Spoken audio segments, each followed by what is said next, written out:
다큐멘터리 역사를 찾아서 제166편 나제 동맹으로 고구려에 저항한 눌지왕. 신라 제19대 눌지마립간 시기에 박재상이라는 인물이 고구려와 외에 가 있던 눌지왕의 두 동생 복호와 미사은을 신라로 귀환시켰던 과정을 삼국사기 열전편의 박재상 전과 삼국유사의 기록을 토대로 해서 소개해드렸습니다. 특히 바다 건너 외국에 억류되어 있던 미사은을 탈출시키고 자신은 현지에서 포박되어 장렬하게 죽음을 맞이한다는 이야기는 그 자체가 한편의 드라마였습니다. 그런데 박재상에 관한 이야기가 우리 사서에만 올라있는 게 아니라 일본서기에도 수록되어 있습니다. 그러나 신공기에 올라있는 내용을 보면 등장인물의 이름들이 다르게 나타납니다. 우선 박재상을 모마리 진리라고도 적고 있는데 삼국사기 열전편을 보면 박재상의 이름을 모말이라고도 한다고 했기 때문에 같은 사람인 건 분명합니다. 그리고 박재상이 구출하러 간 미사은의 이름은 미질허지로 칭해지고 있습니다. 들어보시죠. 신공 5년 봄 3월 신라왕이 할레사벌과 모마리 질지, 브라모지 등의 사신들을 보내왔는데 전에 볼모로 와 있던 미질허지를 신라로 돌려보내려는 속셈을 가지고 있었다. 모마리 질지가 미질허지에게 말했다. 왕자 마마를 신라로 모셔가기 위해서 왔사옵니다. 하지만 보다시피 나는 외인들의 감시 속에 둘러싸여 있는데 이곳을 어찌 빠져나갈 수 있단 말이오? 이곳 외국의 태우에게 거짓말을 하시옵소서. 거짓말을 해요? 무엇라고 거짓말을 한단 말이오? 이렇게 말씀하시면 됩니다. 내가 오랫동안 본국에 돌아가지 않으니까 신라 왕실에서 나를 의심하여 처자를 모두 종으로 삼았다고 합니다. 바라건대 본국에 돌아가서 그 사정을 알아볼 수 있도록 해주십시오. 이렇게 말씀을 하시옵소서. 미질허지는 모마리 질지가 시킨 대로 말했고 그러자 황태우가 들어주었다. 그들을 감시하기 위해서 갈성 습진원을 딸려보냈다. 함께 대마도에 도착하여 머물렀는데 신라의 사신 모마리 질지 등이 몰래 배와 뱃사공을 나누어서 미질허지를 태우고 신라로 도망가게 하였다. 그리고 풀을 묶어 사람 모습을 만들어서 미질허지의 자리에 두고 거짓으로 습진원에게 말했다. 나으리, 우리 미질허지 왕자님께서는 병이 들어서 일어나지 못하십니다. 아마 돌아가실 것 같습니다. 그러자 습진원이 사람을 시켜 병자를 돌보게 했는데 그제서야 속인 것을 알고 신라 사신 세 사람을 붙잡아서 우리 속에 집어넣고 불태워 죽였다. 그러고도 화가 풀리지 않자 신공항후가 신라로 군사를 보내서 지금의 양산 지방으로 짐작되는 초라성을 정벌하고 돌아왔다. 이렇게 기록하고 있습니다. 우리 사서에 올라있는 내용과 다른 부분들이 있지만 박재상이 미사은을 신라로 탈출시키고 외국에서 죽음을 당했다는 줄거리는 같습니다. 박재상의 이야기가 일본의 역사서에 올라있다는 것은 미사은을 탈출시켰던 사건이 실제로 있었다는 것을 증명한다고 얘기할 수 있겠죠. 또한 당시 신라가 인지를 보내서 애교 관계를 가졌던 세력이 일본 열도 변방의 하찮은 해적 집단이 아니라 야마토 조정이었기 때문에 일본 초기 역사서의 한 페이지를 차지하고 있다. 이렇게 볼 수도 있을 것입니다. 자, 이제 박재상과 관련된 얘기는 여기서 접기로 하고 다시 눌지마립간 치세로 돌아가서 그 시기 신라 역사를 탐색해 나가도록 하겠습니다. 지난 여름에 가뭄이 극심하여 금년 소출이 심히 걱정되는데 백성들의 살림살이가 어떠한지 살펴보았느냐? 대왕마마, 설상가상으로 초가을에 서리까지 내려서 농작물을 해치는 바람에 그 피해가 막중하옵니다. 허허, 이거 참 걱정이로구나. 대왕마마, 흉년이 들어서 생계가 막막해지자 자손을 내다 판 사람도 있다 하옵니다. 뭐라? 끼니를 잇기 위해서 자기 자손을 내다 판단 말이냐? 그러하옵니다, 대왕 마마. 삼국사기 원문에는 민기윰의 자손자라고 되어 있습니다. 백성들이 굶주려서 자손을 파는 자가 있었다, 이런 의미죠. 여기서 알 수 있는 것은 양인 신분의 일반 백성일지라도 생활고 때문에 일순간에 노예 계층으로 전락하기도 했다는 사실입니다. 그렇다면 그들을 사들여서 종으로 부린 사람들은 또 어떤 신분이었을까요? 경북대 이문기 교수와 서울시립대 이우태 교수의 얘기를 함께 들어보시겠습니다. 이 부자유민인 노비층이 어떻게 해서 생기는가 했을 때에 부채 노비, 빚으로 인해서 노비가 되는 사례가 중요한 유형으로 자리 잡고 있습니다. 따라서 일반 양인 신분층, 일반 백성이라고 할지라도 가난을 못 이겨가지고 자기 자신을 노비로 팔 경우 귀족에게 예속이 된 노비로서 생활을 해야 했고요. 그와 같은 몰락하는 민들을 노비로서 역시 거느릴 수 있었던 것은 유력한 귀족 세력들밖에 없는 셈이죠. 자기 자신을 종으로 팔아가지고 부모를 봉양했다든지 또는 자식들을 종으로 대가집에 팔았다든지 하는 그런 기록들은 여러 군데서 보이고 있습니다. 그러니까 이 당시에 이런 노예들을 우리가 뭐 역사적으로는 흔히 채무 노예 또는 경제적인 관계로 이 빚을 졌기 때문에 노비 신분으로 전락한 사람으로 보는데요. 아무래도 유력한 가문에 자식을 판다든지 또는 극단적인 경우에는 스스로가 종이 되어가지고 그렇게 연명하는 사람들도 상당수 있었을 것이라고 생각됩니다. 이런 사람들이 나중에 호족들의 군사적인 기반이 되고 호족들은 그런 사람들을 많이 거느림으로 인해 가지고 자기 세력을 키워나갔던 게 아닌가 생각됩니다. 고구려 본기나 백제 본기에도 굶주린 백성들이 서로 잡아먹었다는 의미의 기민상식이라는 표현이 자주 나오는데 흉년이 들었을 때 기근에 허덕이는 쪽은 일반 백성들이었고 귀족들은 오히려 그런 기회를 이용해서 양인층의 백성들을 사들여서 노비로 확보함으로써 세력을 확장할 수 있었다, 이런 얘기죠. 삼국사기 열전편에는 후기 신라의 헌강왕 시기에 있었던 효녀 지은에 대한 이야기가 올라 있는데 부잣집에 종으로 팔려가서 부모를 복양하는 딸의 사연을 소개하고 있습니다. 그 얘기는 헌강왕 때 가서 소개하기로 하죠. 그건 그렇고 눌지왕이라고 해서 자식을 팔아서 끼니를 잇는 이런 기근 상황을 해결할 묘책을 가지고 있지는 못했던 것으로 보입니다. 눌지왕이 내놓은 방책이라는 것이 겨우 이 정도였습니다. 허허, 안타까운 일이로다. 옥에 갇혀있는 죄수들의 죄상을 다시 조사하여 중죄인이 아닌 죄수들은 가족에게 돌려주어 식구들의 생계를 돕도록 하라. 그리고 얼마 뒤에는 이런 조치를 취한 것으로 되어 있습니다. 어려운 때일수록 노인들의 고통이 심할 것이니 짐이 그들을 위로할 것이니 준비하도록 하라. 눌지 마립간은 남당에서 노인들을 봉양하기 위한 양로연을 베풀고 왕도 친히 음식을 먹으면서 곡물과 옷감 등을 등급에 따라 하사하였다. 등급, 즉 관등에 따라서 하사품을 제공했다고 하니 물론 그 양로연에 초대될 수 있는 노인들은 귀족계층이었겠죠. 삼국사기 눌지마립간 8년조에는 이런 내용이 기록되어 있습니다. 2월에 눌지 마립간이 고구려의 사신을 파견하여 수교하였다. 이 시기에 새삼스럽게 신라와 고구려가 애교 관계를 텄다는 의미가 아니라 신라에서 고구려의 사신을 보내서 그동안 유지되어 오던 교빈 관계를 이어갔다, 이렇게 해석하는 편이 온당하겠죠. 그렇다면 이 시기에 고구려와 신라의 관계는 어땠을까요? 이우태 교수의 얘기입니다. 당시에는 고구려의 신라에 대한 정치적인 압박이 굉장히 컸을 것으로 생각이 됩니다. 그로부터 한 100여 년 뒤에 나오는 충주에 세워진 고구려 중원비라는 비를 보게 되면 그 비문은 문자왕 때 세운 것입니다만은 여기에는 신라 매금이라는 단어가 등장하고 또 신라 톤의 당주라는 말이 나옵니다. 이 신라 톤의 당주는 신라의 국경선 안에 존재하고 있었던 고구려의 장수들을 가리키는 것으로 보이는데, 그렇다면 그보다 훨씬 이전인 실성왕이나 눌지왕 때는 실질적으로 고구려의 군대들이 더 많이 존재하면서 물리적으로 정체적으로 굉장히 큰 압력을 행사하고 있었을 것이라는 상황을 짐작할 수 있는 것입니다.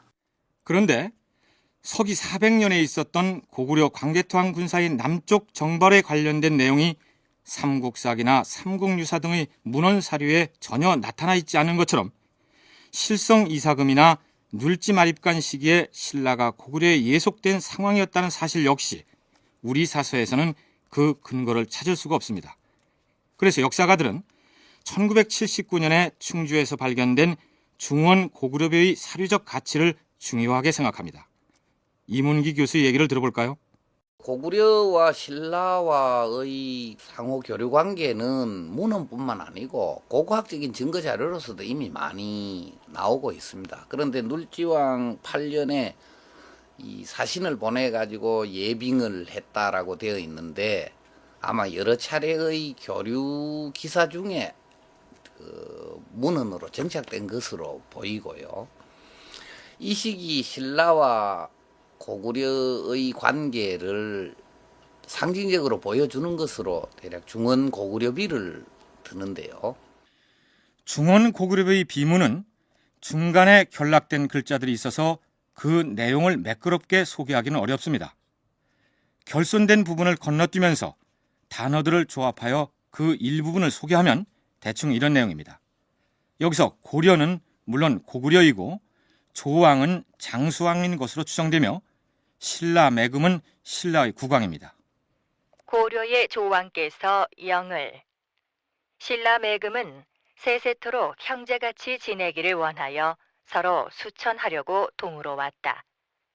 의복을 내리고 제위에게 교를 내리고 여러 사람에게 의복을 주는 교를 내렸다. 동이 매금이 늦게 돌아와서 매금 토내의 사람들에게 절교사를 내렸다. 고구려 국토 내의 대위제의 상하에게 의복과 수교를 괴영에게 내렸다. 12월 23일에는 동이 매금의 상하가 우벌성에 와서 교를 내렸다.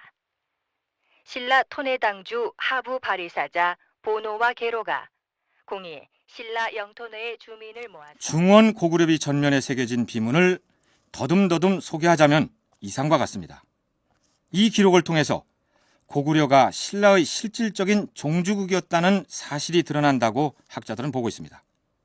신라의 왕을 지칭할 때 동쪽 오랑캐, 즉 동의의 매금이라고 해서 열등국으로 표기한 점, 여형여제라고 해서 고구려가 형이고 신라가 아우라는 상하 개념으로 호칭한 점, 무엇보다 고구려 왕이 신라 왕에게 의복을 하사함으로써 황제가 제후에게 하는 것과 같은 의례가 이루어진 점, 그리고 신라톤의 당주가 신라에 주둔하고 있던 고구려군의 사령관을 지칭한다는 점, 이런 점들을 그 근거로 들고 있습니다. 고구려가 우위에 있었음을 확실하게 보여주는 몇 가지 사례가 있는데요. 신라 마립간, 즉 신라 매금과 매금의 땅 안에 있는 여러 사람들한테 고구려 태왕이 의복을 내려주고 있습니다. 이것은 중국의 중원 왕조가 주변 국가들한테 의복을 하사하고 인수를 내려주고 하는 것과 똑같은 그런 모습이고요. 그 다음에 또 고려 태왕, 고구려 왕을 만나러 왔는 사람 중에 신라 토내당주라고 하는 직함이 등장합니다. 이 무렵 신라와 고구려의 관계를 엿볼 수 있는 기록은 일본 서기에도 등장합니다. 일본 서기 웅약 8년조의 내용을 간추려 소개하면 이렇습니다. 천황이 즉위한 때로부터 이때에 이르기까지 8년째 신라국은 천황의 명을 듣지 않고 마음대로 공무를 보내지 아니하였다. 그리고 고구려와 우호 관계를 맺었다. 그러자 고구려는 날랜 군사 100명을 보내서 신라를 지켜주었다. 얼마 되지 않아 고구려 군사 한 사람이 말미를 얻어 자기 나라로 돌아갈 때 신라 사람을 말머리로 삼았는데 고구려 군사가 말했다. 너희 나라 신라가 언제까지 버틸 수 있을 것 같으냐? 나으리, 무슨 말씀입니까? 너희 신라는 이제 머지않아 우리 고구려에게 망하게 될 것이다. 너는 아직도 그것을 모르고 있었다는 말이냐? 우리 신라가 고구려에게 망하게 된다는 얘기 말씀입죠. 그거야 당연히 알고 있었습죠. 내 나으리 소인은 배가 아파서 도저히. 말모리가 거짓으로 배가 아프다고 하여 뒤에 처져 있다가 마침내 도망하여 자기 나라에 돌아가서 그가 말한 것을 설명하였다. 그 말을 전해 들은 신라왕은 나라 사람들에게 말하였다. 집안에서 키우는 수탉을 모두 잡아 죽이도록 하라. 신라 사람들이 그 뜻을 알고는 나라 안에 있는 고구려 사람들을 모두 죽였다. 일본 서기의 관련 기록은 그 뒤로도 이어져서 신라에서 구사일생으로 목숨을 구한 고구려 사람 하나가 살아 돌아가서 고구려 왕에게 그 사실을 고하니까 고구려의 군사들이 신라를 다시 침공하였고, 그러자 임나 일본부가 신라를 구원한다는 내용으로 왜곡되어 있습니다. 그런 앞부분, 즉 신라 사람들이 신라에 주둔하고 있던 고구려 군사들을 죽였다는 기록은 사실로 받아들일 만한 가치가 충분하다는 얘기죠. 자, 어쨌든 신라로서는 고구려의 이러한 군사적인 압박과 정치적인 간섭을 벗어나는 일이 무엇보다 중요했는데, 눌지마립간이 어떤 노력을 기울이는지 지켜보기로 하죠. 신라의 제16대 임금이었던 흐레 이사금을 탐색할 때 신라가 벽골지를 쌓았다는 내용의 기록을 소개한 적이 있죠. 이런 내용이었습니다. 흐레 이사금 21년에 처음으로 벽골지를 개척하였는데 그 길이가 1800보였다.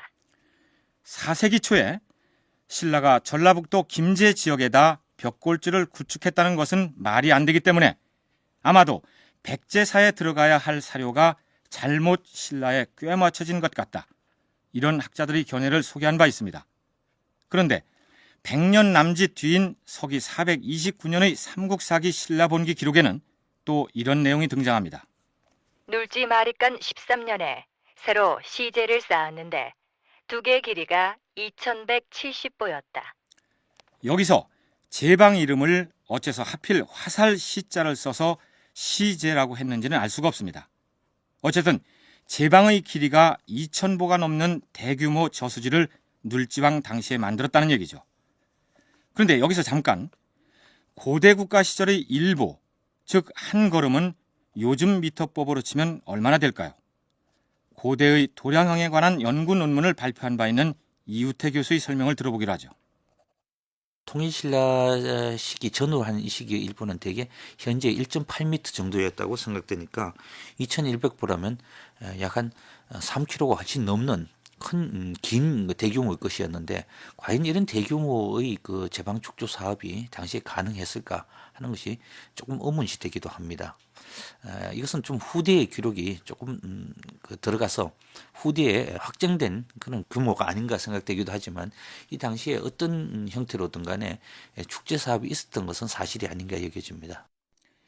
군대 제식훈련 교범에서 군인들이 크게 걷는 걸음, 즉 큰 걸음의 보폭도 85cm 정도라고 규정하고 있는데, 삼국시대 사람들의 한 걸음이 1.8m, 즉 180cm였다니 어떻게 된 것일까요? 도량형 연구자들에 의하면 그 당시의 일본은 왼쪽 발부터 걸음을 뗀다고 가정할 때 왼발을 한 번 내딛고 이어서 오른발을 내딛은 다음 다시 왼발을 내딛는 거리에 해당합니다. 말하자면 요즘 우리가 얘기하는 세 걸음을 당시에는 한 걸음, 즉 일보로 쳤다는 얘기죠. 그건 그렇고, 당시에 신라가 뚝의 길이가 3km가 넘는 대규모 제방을 실제로 구축했을까요? 이 당시에는 본격적으로 농정이 시작되고 또 지정왕 때는 우경을 장려하였다라는 그 기록으로 봐서 농사에 필요한 관계 용수를 확보하기 위한 수로 사업이 본격적으로 시작되었다는 것을 알 수가 있습니다. 지금 남아있는 금속문 가운데서 이 축제와 관련된 것으로서는 대구에서 발견된 무술 오작비와 영천에 있는 영천청접이라는 것이 모두 이 제방을 수축한 다음에 그 제방 수축과 관련된 기록을 남긴 것인데, 이러한 오래된 금속문이 있는 것으로 봐서 그 이전부터 제방 수축은 상당히 활발하게 전개되었던 것으로 보입니다. 6세기대의 법흥왕 때가 되면은 전국적으로 제방을 수리를 하라라는 명령을 내리고 그보다 한 5년 뒤에는 실제로 영천에 청제를 쌓았음이 영천 청제비 병진명 기사에서 보이거든요. 그보다도 이제 거의 한 100여 년 앞선 시기에 이런 그 큰 제방을 쌓았던 것으로 나오고 있는데 당시 신라의 농업의 발달 상황 등에서 미루어 보면은 이 기사는 굳이 부인할 필요는 없다고 생각을 합니다. 이우태, 이문기 두 교수 모두 당시 신라의 농업 발전 단계로 보아서 그런 제방을 쌓았다는 사실을 굳이 부인할 필요가 없다고 얘기합니다.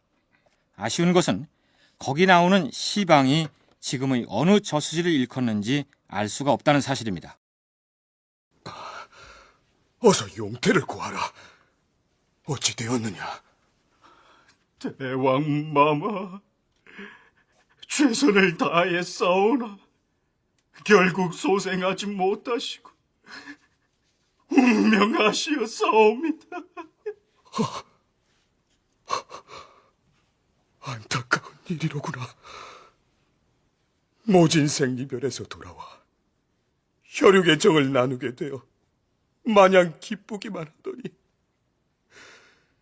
결국 이렇게 먼저 보내고 말다니. 눌지마리간 17년 5월에 미사흔이 죽었다. 왕은 서불안이란 벼슬을 추중하였다. 내무랑의 아들이었던 미사은은 어린 나이에 실성왕에 의해서 서기 402년에 외국에 볼모로 보내집니다. 박재상에 의해 구출된 때가 418년이었으니 16년 동안 인질로 있었던 셈이죠. 그러다가 433년에 죽었다면 본국에 귀환하여 15년 동안 살다가 생을 마쳤다는 계산이 나옵니다. 미사은이 죽고 난 뒤에도 그의 형인 눌지왕은 25년 동안이나 더 왕위에 있었던 사실로 보아서 미사은은 한참 젊은 나이에 세상을 떠난 것으로 보입니다. 외국에서 인질살이를 하면서 겪었던 고초의 후유증으로 일찍 사망한 것이 아닌가 생각됩니다. 그건 그렇고 대왕마마, 백제에서 화친사절이 당도하였사옵니다. 백제 왕이 사신을 통해서 화친을 제의해 왔다는 말이냐? 그러하옵니다. 어찌하시겠사옵니까? 아니, 어찌하다니? 당연히 백제의 화친 제의를 받아들여야 하지 않겠소? 무슨 소리요? 지금 고구려와의 관계도 있고 섣불리 결정해서는 아니 될 것이오. 어허, 조용히들 하라. 짐은 백제의 화친 제의를 적극 받아들일 것이다. 그런데 백제의 신라에 대한 화친 제의는 단발성 기록으로 끝나지 않습니다. 눌지마리간 17년 7월에 백제가 사신을 파견하여 화친을 청하므로 왕은 이를 허락하였다. 이듬해인 18년 2월에 백제는 좋은 말 2피를 신라의 눌지마립간에게 보내왔다. 같은 해 9월에는 또 흰색의 매 1마리를 보내왔다.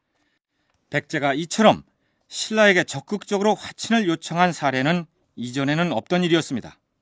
그렇다면 왜 백제는 그동안 변방에서 숱한 국지전을 치렀을 뿐 아니라 더군다나 서기 400년에는 고구려군을 끌어들여서 백제, 가야, 외로 이어지는 세력 동맹에 타격을 입힌 적이 있는 신라에게 이렇듯 적극적으로 화친을 모색했을까요?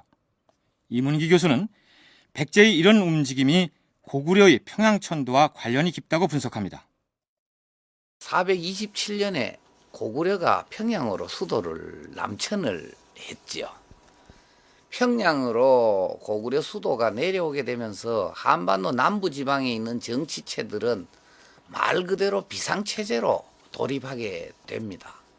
과거에 있었던 뭐 약간의 그 오해라든지 혹은 서로 간의 원한관계 이런 것은 전혀 문제가 되지 않고 이제는 고구려로부터 살아남느냐 어떻냐 하는 국가 전망의 문제와 연결이 되어 있기 때문에 이 한반도 남부 지역의 정치체들이 이때가 되면 아주 부산스럽게 움직입니다. 고구려가 수도를 평양으로 옮긴 것 자체가 한반도 남쪽으로 진출하겠다는 의도를 나타낸 것이기 때문에 고구려 제1의 적이었던 백제는 물론 신라나 가야 역시 긴장하지 않을 수 없었겠죠. 이런 터에 신라로서도 백제가 적극적으로 화친을 요구하며 내민 손을 마주잡지 않을 수 없었을 것입니다. 인질 구출 작전을 통해서 이제 고구려와 외로부터 어느 정도 정치적인 독립성을 확보하게 된 신라로서는 특히 눌지왕은 독자적인 세력을 확장하고 고구려의 간섭에서 벗어나고자 노력했던 것으로 보입니다.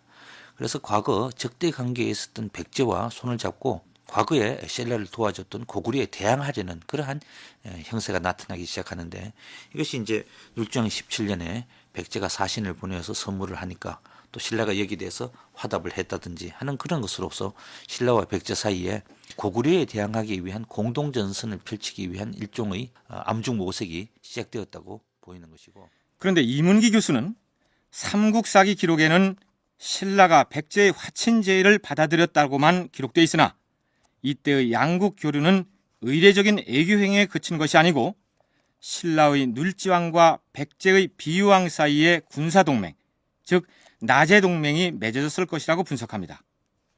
10년쯤 뒤에 양국이 고구려에 대항하여 공동전선을 펼치는 모습이 나타나기 때문에 그렇게 볼 수밖에 없다는 얘기죠. 그건 그렇고 백제에서 양마, 즉 좋은 말 2匹를 선물로 보낸 데 이어서 보기 드물게 털빛이 흰색을 띠는 매 한 마리를 신라에게 보내기도 했는데 신라도 무엇인가 답례품을 보내지 않았을까요? 백제국 대왕마마, 소인은 신라에서 온 사신이옵니다. 오, 그래? 신라국의 왕이 보낸 사신이라니 정말로 반갑구나. 백제국 대왕마마께서 보내주신 귀한 선물에 대하여 우리 신라국 대왕마마께서도 답례품을 보내주셨사옵니다. 신라왕이 보낸 답례품이라. 무엇인지 어디 보자. 예, 대왕마마.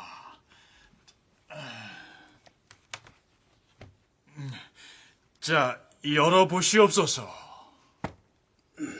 아니, 이런... 아름답구나, 아름다워. 눈이 부시도록 아름답구나. 백제의 비유왕이 감탄에 맞이하는 신라 국왕의 선물은 무엇이었을까요? 삼국사기 기록을 소개하면 이렇습니다. 눌지 마리간 18년 10월에 왕은 황금과 명주를 백제에 보내서 백제왕의 호의에 보답하였다. 신라가 고구려의 남진에 대한 위기의식 속에서 백제와 군사동맹을 맺으면서 보낸 왕실의 선물이라면 신라 최고의 특산품을 보냈을 것인데 바로 그 특산품의 제1품목으로 올라있는 것이 황금입니다.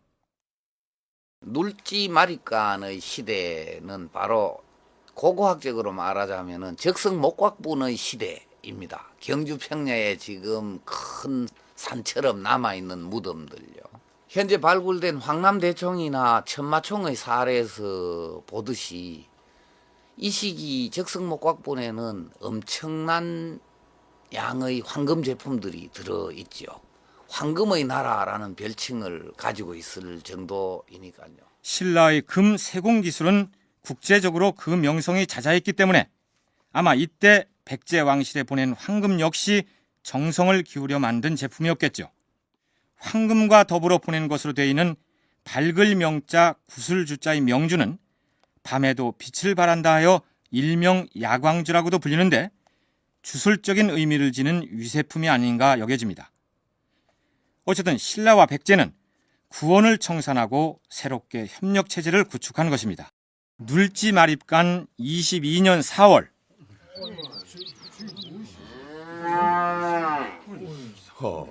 그것을 무엇이라 하느냐? 예, 대왕마마. 소가 끓은 수레라 하여 우차라 부르옵니다. 그 수레를 무엇에 쓰려는 것이냐? 쓸모가 아주 많사옵니다, 대왕마마. 농작물도 실어 나를 수 있고 생활에 필요한 물자는 물론 축성 공사를 할 때 흙이나 돌을 운반할 수도 있으며 전시에는 무기도 수송할 수 있사옵니다. 헌데 그러자면 바퀴가 더 튼튼해야 하지 않겠느냐? 예, 앞으로 더 튼튼한 바퀴를 만들도록 하겠사옵니다. 그리고 앞으로 이런 우차를 널리 활용하자면 무엇보다 수레가 다닐 수 있는 길을 닦는 일이 중요하옵니다. 그러하겠구나. 어디 우차를 한번 움직여 보도록 하라. 예, 대왕마마. 자, 우차를 움직여라.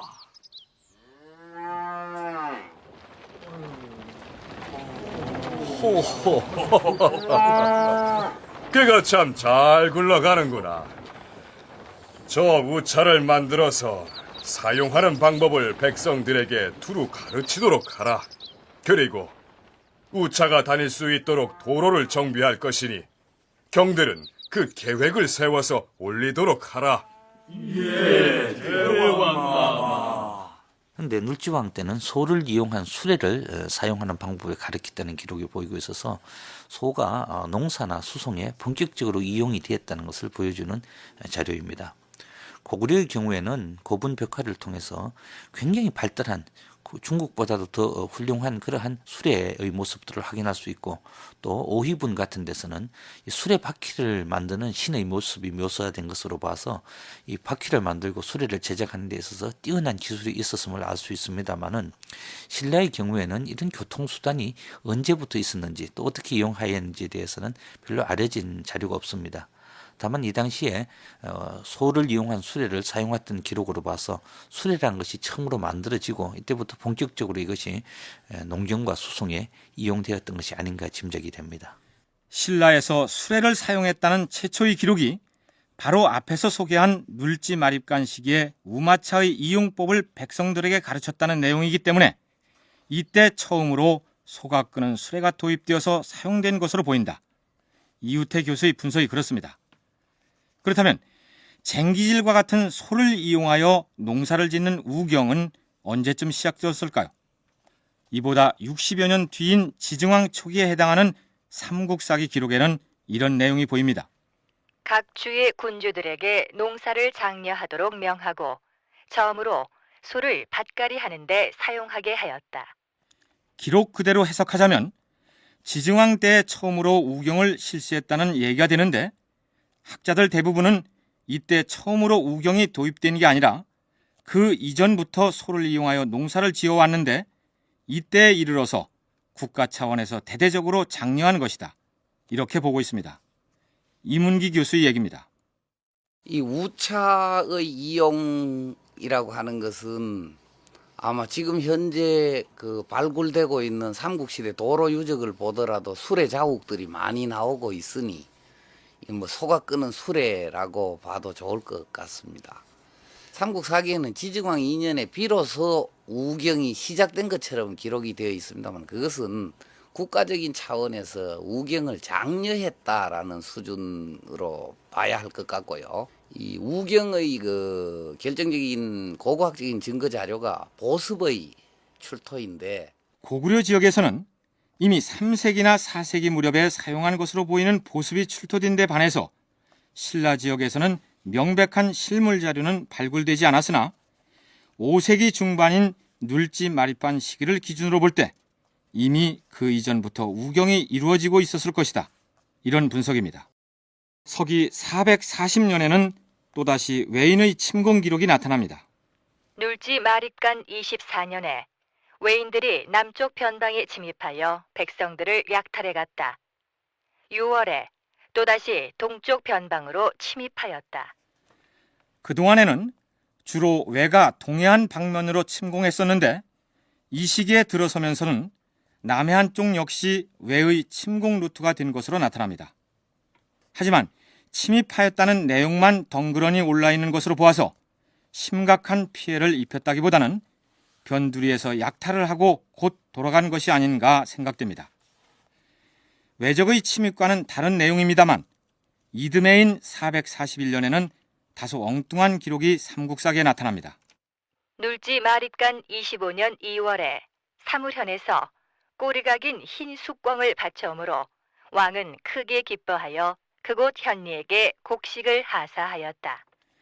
흰색 꿩 같은 특이한 동물을 바쳤다는 기록을 사학계에서는 일종의 복속 의례로 해석합니다.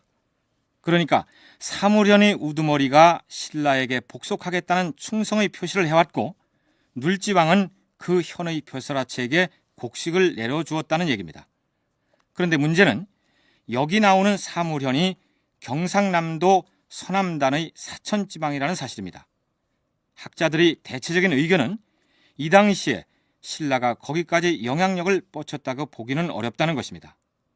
아마 눌지왕 시기에 사천지방에 있던 세력은 가야연맹체의 일원으로 활동했을 가능성이 큽니다. 그렇다면 왜 삼국사기 신라 본기에는 사물현의 우두머리가 복속 의례를 해온 것으로 올라 있을까요? 이문기 교수는 삼국사기 편찬 과정에서 생긴 착오가 아닌가 이렇게 추측합니다. 삼국사기를 만드는 과정이 기본적인 사료는 있었습니다. 구삼국사. 그런데 구삼국사 그것만으로 모두 삼국사기를 만든 것이 아니고 다른 산발적인 사료들을 가져와 가지고 같이 조합을 해서 넣거든요. 그 과정에서 예컨대 소속 국가가 불명하다든지 이런 자료들은 대체로 신라 중심에 끼워 넣었어요. 아마 그것이 이런 약간의 착오들이 나오는 것이 아닐까 싶습니다. 앞에서 눌지왕 24년에 외인들이 2차례나 침입해왔다는 기록을 소개했었는데 눌지왕 28년, 즉 서기 444년에는 침입해온 왜군과 신라군 사이에 상당히 심각한 전투가 벌어집니다. 외인들이 우리 금성을 포위한 지도 어느새 열흘이 다 되었는데 아직도 물러갈 기미가 보이지 않는다는 말이냐? 예, 그러하옵니다, 대왕마마. 그러면 성 안에서 대책 없이 기다리고만 있을 것이 아니라 성문을 열고 저들과 맞서 싸워야 하지 않겠느냐? 지금 저들은 지쳐있는 한편으로 잔뜩 독이 올라 있사옵니다. 이때 우리 신라군이 성 밖으로 나가서 대적한다면 저들은 죽기 살기로 작정을 하고 싸울 것이옵니다. 하지만 벌써 열흘째 성 안에 갇혀 있으니 군량 조달은 물론이고 백성들의 불편 또한 우려하지 않을 수 없는 지경이 아니냐? 하오나 대왕마마, 우리보다 더 참기 힘든 쪽은 벌판 수경지에서 열흘 동안이나 기다려온 저들이옵니다. 들리는 바로는 이제 군량도 거지만 떨어졌다 하니 더 이상 버티기 어려울 것이옵니다.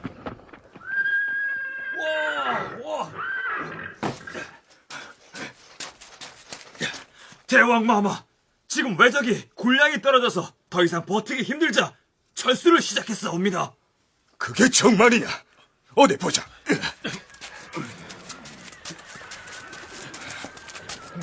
저들이 벌써 포위를 풀고 도망을 치고 있지 않느냐? 그러하옵니다, 대왕마마. 그렇다면 저들이 돌아가도록 내버려 둬서는 아니 될 것이다. 소장이 도망치는 왜적의 무리들을 소탕하고 돌아오겠사옵니다. 대왕마마, 아니 되옵니다. 아니 되다니. 도주하는 왜적을 그냥 두라는 말이냐? 일찍이 병가의설에 의하면 궁한 도둑은 이를 추격하지 말라고 하였사옵니다. 예, 그러하옵니다. 대왕마마께서는 저들을 그냥 놓아보내는 것이 좋을 듯 하옵니다. 무슨 소리를 하는 것이냐? 내가 친히 기병을 이끌고 나가서 저들을 추격할 것이다. 기병들은 짐을 따르라!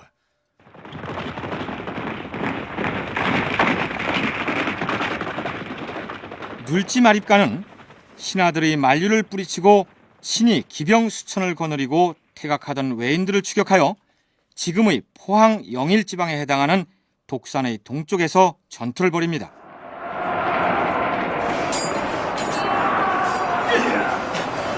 대왕마마, 안 되겠사옵니다. 무슨 소리냐? 물러서지 말고 끝까지 맞서 싸워라! 대왕마마, 벌써 우리 군사들을 반이나 잃었사옵니다. 그만 퇴각을 명하시옵소서. 아니, 저들은 또 누구냐? 반대편에 매복했던 복병이옵니다. 어서 피하시옵소서. 알겠느니라. 신라군은 퇴각하라! 퇴각하라! 대왕마마, 말이 쓰러졌사옵니다. 말을 버리고 어서 산으로 피하시옵소서. 이곳은 소장이 맡아서 방어하겠사옵니다. 이런 낭패가 있나! 눌지 마립간이 말을 버리고 산으로 올라가니 적들이 왕을 겹겹으로 포위함으로 위험한 지경에 빠졌다. 그런데 갑자기 짙은 안개가 끼어 지척을 분별할 수 없게 되니 적들은 하늘이 신라를 도운 것이라 여기고 곧 군사를 거두어 돌아갔다. 만일 이때 눌지왕이 외적에게 붙잡혀 죽음을 당했다면 신라의 운명이 어떻게 되었을지 모르는 심각한 상황을 겪은 셈이죠. 수천의 기병을 이끌고 나간 눌지왕을 패퇴시킬 정도의 군사 규모라면 변방에 와서 약탈을 하고 돌아가던 소규모의 해적 집단은 아니었을 것으로 추정됩니다. 눌지왕 28년의 외적의 침공은 규모도 컸고 사실 서술된 내용을 보면은 신라로서는 또 한 번의 위기라고도 할 수가 있는데, 물론 그 외가 과연 야마토 조정에서 파견한 정규 군대인지는 단정을 하기는 어렵습니다. 그러나 이 누차 소규모로 이렇게 신라의 병경을 약탈하고 하던 왜구, 그 1년의 연속선상에서 좀 더 규모가 큰 그 왜구 집단, 이렇게 파악을 할 수가 있을 것 같습니다. 자, 이번에는 신라와 고구려 사이에 심각한 애교 마찰을 빚었던 사건 한 가지를 짚고 넘어가도록 하겠습니다. 앞에서 몇 차례 소개했듯이 고구려는 서기 400년의 남정 이후에 신라 영토 안에다 공공연하게 고구려군을 주둔시키면서 신라의 종주국으로 군림해 왔습니다. 그런데 바로 이러한 고구려의 속박을 벗어나기 위해서 부단히 노력했던 인물이 바로 눌지 마립간이었습니다. 일본 서기에는 연대가 지금 눌지 마립간대로 정확하게 맞아 떨어지는 것은 아닙니다만은 경주의 고구려 병사들이 주둔해 있다가 신라군에 의해서 전부 그 죽임을 당하는 기사가 나옵니다. 그것은 중원고구려비의 신라 토내 당주와 같은 군사적 주둔을 신라가 벗어나려고 하는 움직임을 보여주고 있어서 대략 눌지왕 28년대쯤 돼가면은 서서히 고구려로부터 신라가 나제 동맹도 맺고 하면서 벗어나고 있는 상황 속에 있었던 것으로 보입니다. 신라가 영토 내에 주둔하고 있던 고구려군 100명을 죽였다는 내용의 일본서기 기록은 앞에서 소개했었죠. 뿐만 아니라 신라의 간섭과 속박에도 불구하고 나제 동맹을 맺은 건 역시 고구려의 영향권을 벗어나려는 눌지왕의 또 다른 시도라고 할 수 있겠죠. 그런데 서기 450년에는 또 하나의 사건이 발생합니다. 신라는 400년 광개토왕의 보기 5만의 남정 이래로 국내 중요 거점에 고구려군이 주둔하고 있고 왕위 계승에도 고구려의 영향력이 크게 미칠 정도로 일종의 고구려의 부용국가와 같은 위상이었는데 눌지 마립간대에 이르러서 이로부터 벗어나려고 하는 노력들이 계속 지속되어 왔습니다. 백제와의 교섭도 물론 그러하고요. 그런 과정에서 처음으로 신라가 고구려의 그 변장을 살해한다라고 하는 무력으로서 저항하는 모습을 보였다는 것이죠. 이문기 교수의 얘기 말미에 신라가 고구려의 변장을 살해했다는 얘기가 나왔는데, 여기서 변장이란 글자 그대로 변방을 지키던 장수를 일컫습니다. 그 내용을 소개하겠는데요. 참고로 여기 등장하는 실직은 지금의 강원도 삼척지방을 지칭하고 하슬라는 강릉입니다.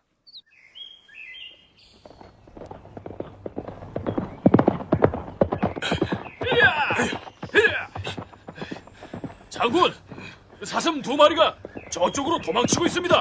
나도 봤다. 이번에는 놓치지 않고 명중시킬 것이다. 자, 가자! 고구려의 변장이 실직의 들판에서 사냥을 하고 있었다. 그런데 사냥을 멈춰라! 저기, 우리를 향해서 달려오는 자들이 누구냐? 장군, 걱정할 것 없습니다. 신라의 하슬라 성주 삼직이 지휘하는 군사들이옵니다. 우리 고구려와 신라는 우방이 아니옵니까? 그렇지. 그런데 아무래도 돌진해 오는 저들의 기세가 예사롭지 않구나.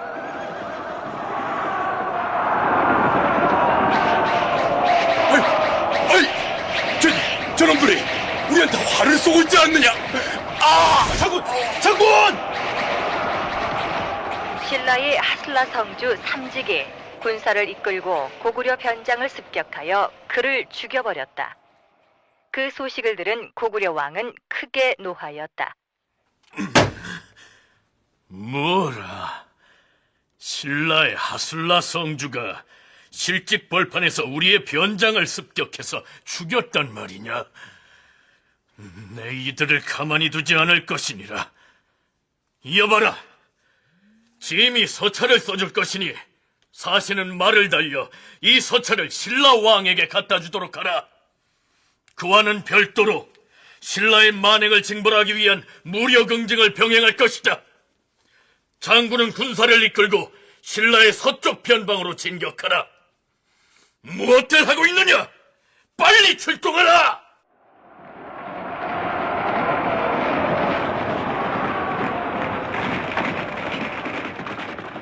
한편 고구려 장수왕이 보낸 서찰이 신라 조정에 도착했는데 그 내용은 이렇습니다. 어디 보자. 이것이 고구려 왕이 보내온 항의 서찰이란 말이지. 나는 고구려 국의 왕으로서 신라 왕과 수교하는 것을 기뻐하고 있었거늘 어찌 군사를 내어서 우리의 변장을 죽일 수 있단 말이오? 이는 용납할 수 없는 일로서 나 역시 군사를 동원하여 되갚아줄 것이오. 그래서 신라에서는 어떻게 대응했을까요? 삼국사기에는 이렇게 적혀 있습니다.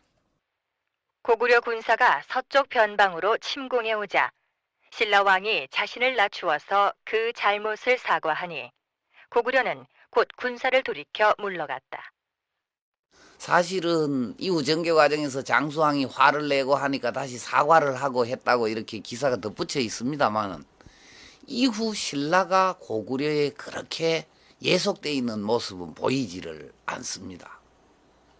말하자면은 그 사건을 계기로 해서 신라가 상징적으로 고구려의 영향력에서 벗어났다라고 하는 것을 보여주는 것이죠. 그래서 역사가들은 이 사료를 대단히 중시하고 있는 것입니다.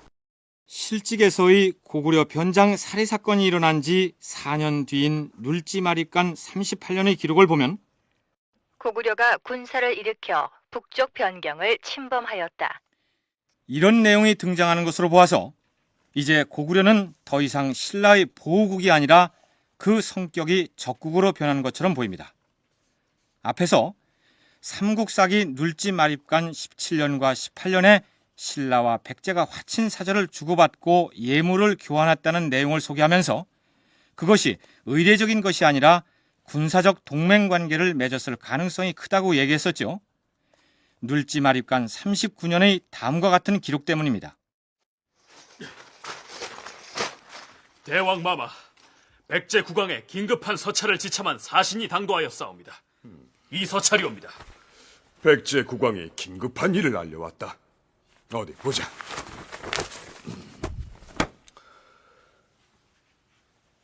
고구려군이 백제를 침공했으니 구원군을 보내달라. 백제 왕이 우리에게 지원군을 요청했다. 함께 손잡고 고구려군을 막아내자는 얘긴데 경들의 생각은 어떠한가? 당연히 보내야 할 것이옵니다. 우리는 백제와 군사 동맹을 맺지 않았사옵니까? 그러나 신중히 해야 할 것이옵니다. 고구려의 원망을 사서 군사 공격을 당한다면 또 한 번 예전과 같은 일을 당할지 모르옵니다. 대왕마마, 이미 고구려는 작년에도 우리 신라의 변방을 침범하였사옵니다. 고구려의 침략을 막아내자면 백제와 보다 굳건한 동맹관계를 유지해야 할 것이옵니다. 따라서 백제의 지원군 요청을 받아들여서 구원에 나서야 할 것이옵니다.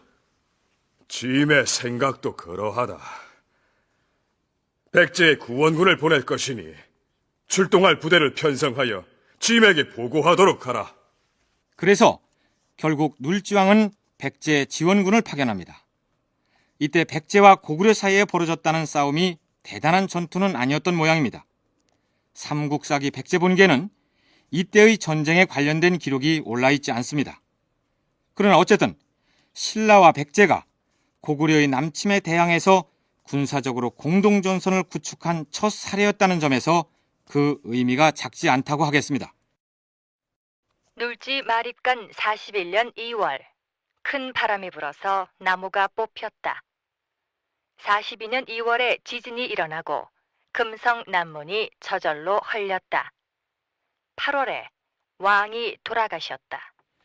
이렇게 해서 42년에 걸친 눌지 마립간 시대가 막을 내립니다.